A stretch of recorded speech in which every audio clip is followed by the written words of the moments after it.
నమస్కారం, నేను మీ జీవన్ ఏఐ. ఈరోజు వార్తల్లో విశేషాలు.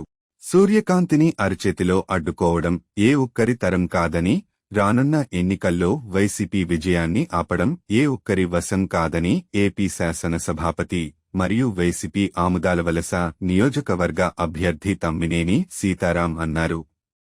శనివారం తమ పార్టీ అధినేతపై రాయితో దాడి చేయించడం ప్రతిపక్ష కూటమి తమ ఓటమిని అంగీకరించినట్లేనని ఆయన పేర్కొన్నారు.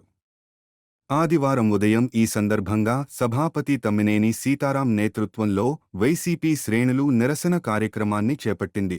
పేదల మనసుల్లో ముఖ్యమంత్రి వైఎస్ జగన్మోహన్ రెడ్డిపై గూడు కట్టుకున్న అభిమానాన్ని విచ్ఛిన్నం చేయటం ఏ ఒక్కరి తరం కాదన్నారు.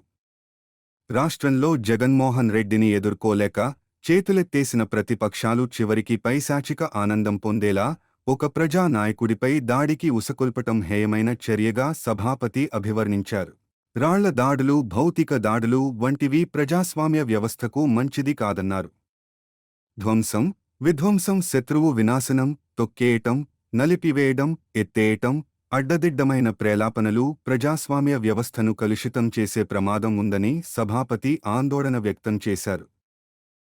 భారతదేశంలో అంబేద్కర్ను ఎప్పటికీ స్మరించుకోవాల్సిన ఆవశ్యత పౌరులందరికీ ఉందని రెవెన్యూ శాఖ మంత్రి ధర్మాన ప్రసాదరావు అన్నారు.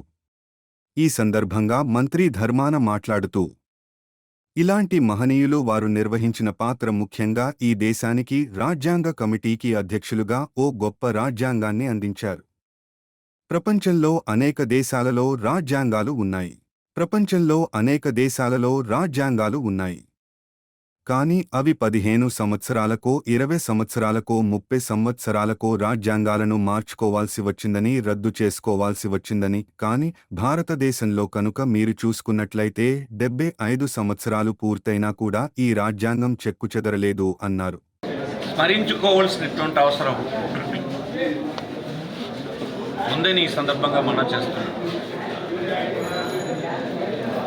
ఇలాంటి మహనీయులు వారు నిర్వహించినటువంటి పాత్ర ముఖ్యంగా ఈ దేశానికి రాజ్యాంగ కమిటీకి అధ్యక్షులుగా ఒక గొప్ప రాజ్యాంగాన్ని రూపొందించారు. ఇది ఉదాహరణకు ప్రపంచంలో అనేక దేశాలకు రాజ్యాంగాలు ఆయా దేశాల్లో రాసుకున్నారు. మత్స్యకారుల జీవితాల్లో వెలుగులు నింపే ఘనత నరేంద్ర మోడీకు మరియు టీడీపీ అధినేత చంద్రబాబు నాయుడులకు దక్కుతుందని శ్రీకాకుళం జిల్లా ఎచ్చెర్ల అసెంబ్లీ నియోజకవర్గం కూటమి అభ్యర్థి నదుకురిటి ఈశ్వరరావు అన్నారు.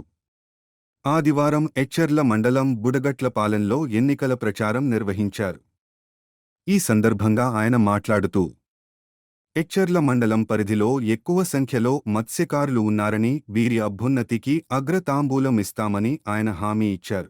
బుడగట్లపాలెంలో ఏర్పాటు చేసిన తెలుగుదేశం, బీజేపీ, జనసేన నాయకుల కార్యకర్తల ఆత్మీయ సమావేశం నిర్వహించిన కార్యక్రమానికి హాజరైన ఉమ్మడి కూటమి అభ్యర్థి నడుకుదిటి ఈశ్వరరావు.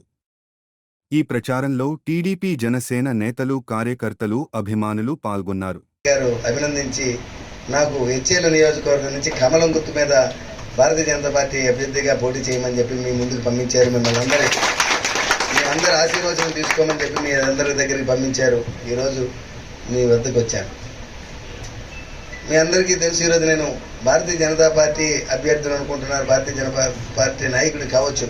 కానీ నేను ముందుగా తెలుగుదేశం, మా కుటుంబం నుంచి మొదటి నుంచి కూడా, మా తల్లిదండ్రుల నుంచి అందరం కూడా తెలుగుదేశం అభిమానులు. నందమూరి తారక రామారావు గారు రాజకీయాల్లోకి వచ్చిన నుంచి కూడా మా తండ్రి గారు అప్పరకొండ గారు తెలుగుదేశం అభిమానిగానే ఉన్నారు. అంతకుముందు జనతా పార్టీ. ఆ తరువాత 2014లో చంద్రబాబు నాయుడు గారి పిలుపు.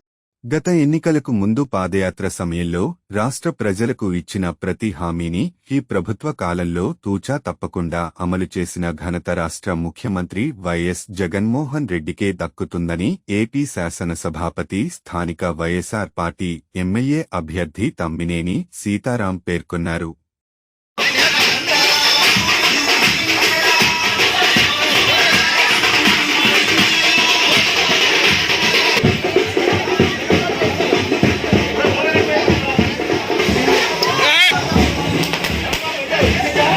ఆమదాలవలస మున్సిపాలిటీ పరిధిలోని ఓసవానిపేట మరియు పొందూరు మండలం మాలకాం గ్రామాలలో ఎన్నికల ప్రచారాన్ని నిర్వహించారు. ప్రతి గడపకు వెళ్లి ముఖ్యమంత్రి జగన్మోహన్ రెడ్డి అమలుపరిచిన సంక్షేమ పథకాలను వివరించి వస్తున్న సార్వత్రిక ఎన్నికల్లో ఫ్యాన్ గుర్తుపై ఓటు వేసి జగన్మోహన్ రెడ్డిని గెలిపించాలని ఆయన కోరారు.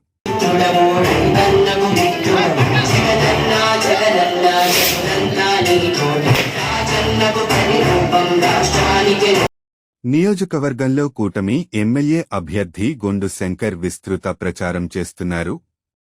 శంకర్ తరపున ఆయన తండ్రి మాజీ ఎంపీపీ గొండు జగన్నాథరావు, భార్య స్వాతి శంకర్ సైతం నియోజకవర్గం కలియెదిరుగుతూ బాబు సూపర్ 6 పథకాలను ప్రచారం చేస్తూ రాష్ట్ర భవిష్యత్తుకు ఎన్డీఏని గెలిపించాలని కోరుతున్నారు. ఇందులో భాగంగా ఆదివారం గార మండలం బోరవానిపేట పంచాయతీలో శ్రీకాకుళం నియోజకవర్గం తెలుగు మహిళా అధ్యక్షురాలు గొండు స్వాతి శంకర్ అధ్యక్షతన బోర వాసుదేవరావు, రమణమూర్తి, మధుసూదన్ రావు, తాన్నిపైడయ్య, కోనాడి జగ్గారావు ప్రచార కార్యక్రమం నిర్వహించారు. ఇక రూరల్ మండలం అలికాం కాలనీ కరిమిల్లిపేట గ్రామంలో టీడీపీ, జనసేన, బీజేపీ ఉమ్మడి ఎమ్మెల్యే అభ్యర్థి గొండు శంకర్, మాజీ ఎంపీపీ గొండు జగపతి అధ్యక్షతన సర్పంచ్ రంధి అప్పలస్వామి, ఎంపీటీసీ వాడాడ నాగేశ్వరరావు, సుధాకర్ తదితరులు ప్రచారం చేశారు. కన్వీనర్ అయినటువంటి పైడి వేణుగోపాల్ గారికి, ఇతర బీజేపీ నాయకులకు, జనసేన నాయకులకు, అలాగే టీడీపీ నుండి మన రాష్ట్ర తెలుగు యువత ప్రధాన కార్యదర్శి అయినటువంటి కొన్ను ప్రతాపన్న గారికి, అలాగే సీనియర్ వార్డు కౌన్సిలర్ మాజీ సభ్యులు మాండ్రంగి శంకర్. మరలా తరువాత వార్తల్లో కలుసుకుందాం. నమస్కారం.